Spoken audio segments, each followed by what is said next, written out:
এই মক্কেল লোক তো পাইছি, এই মক্কেল লোক দিয়ে কাম বানাবো। এই চাচা,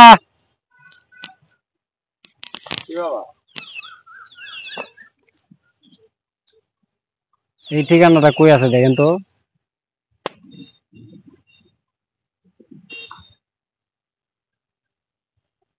হ্যাঁ, তোর নাম কি?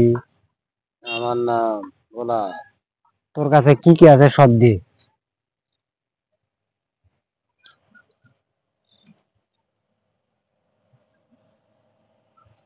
এখন কোন দিকে তাকাবো না, সোজা বাড়ির দেয়া ঘুমাবো। যা।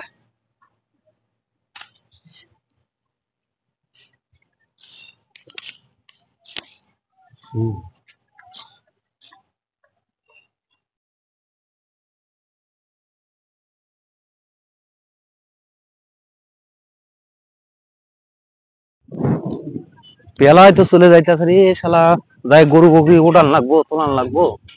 পেলায় তো গেল। হ্যাঁ, কি শুয়ে রয়েছে এনে পড়ে রয়েছে? হ্যাঁ, কি কি সমস্যা হয়েছে এটা? পড়ে রয়েছে কে? হ্যাঁ, এটা তো চাচা। চাচা, এবার আর কি হয়েছে? হায় হায় চাচা, হায় হায়, এবারে পড়ে রয়েছে কে? হ্যাঁ, এ তো অজ্ঞান হয়ে গেছে গা। হ্যাঁ হ্যাঁ, কি অবস্থা? এই বোতল কো? হ্যাঁ, হায় হায় চাচা, হায় হায় হায়।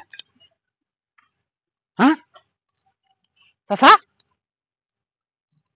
কি অবস্থা? কি কি হয়েছে আপনার? হ্যাঁ, কি হয়েছে আপনার? কি হয়েছে? হ্যাঁ, হায় হায়। হ্যাঁ, টাকা পয়সা মোবাইল টোবাইল ব্যাগ চেক ব্যাগ কিনে গেলাম। হ্যাঁ, কেমনে কিভাবে?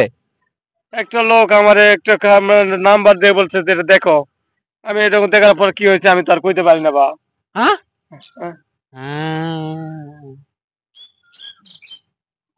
এই কামই হয়েছে। এইভাবে তো মানুষের জিনিস নাই। হ্যাঁ, এইভাবে মানুষের জিনিস নাই। আলারে দৌড়মু একদিন। হ্যাঁ, হয়েছে হয়েছে চাচা, চাচা যা হবার হয়েছে, কেন না কেন না চাচা, হয়েছে হয়েছে হয়েছে, যা হবার হয়েছে। ওঠেন জায়গা, বাসায় যাই।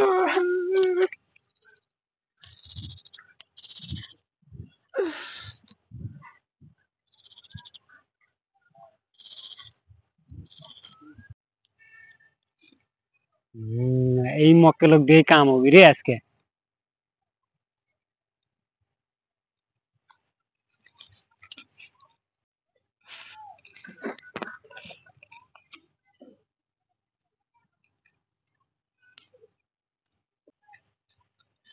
হ্যালো ভাই, দেন তো ঠিক।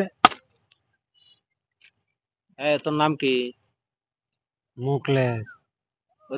কি কি আছে তোর কাছে, বার কর। ভাই আমার কাছে তো কিছু নাই। কিচ্ছু নাই? না ভাই। একেবারে কিচ্ছু নাই? না। কি কস না কস, এতদিন চুরি করছস, কিছুই নাই কাছে? না ভাই। তাহলে ওদিক ঘোর। আল্লাহর ঘরে হালা,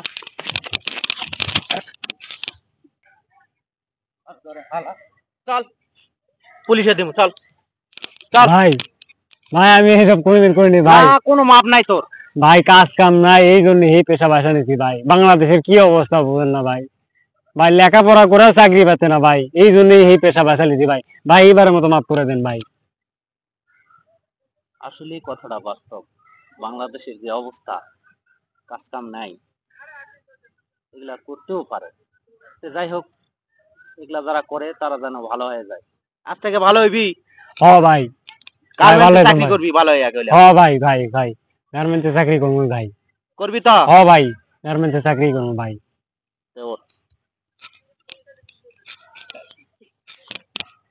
বাসায় যায়া খায়া দায়া কালকে সকালে গার্মেন্টসে যাইবি। ও ভাই, গার্মেন্টসে যাই চাকরি করবি, বুঝছস? ভাই খবরদার এগুলা কাজ করবি না। ভাই, আপনি কি এর মতো এরকম মানুষ যদি আমাকে পাশে থাকতো, তাহলে বাংলাদেশের আজকে এই অবস্থা হইতো না। সবাই চাকরি করতো। চাকরি না করার কারণে যে চুরির পেশা, কেউ ছিনতাইয়ের পেশা, কেউ এরকম জঘন্যতম কাজ করছে। কথাটা বাস্তব।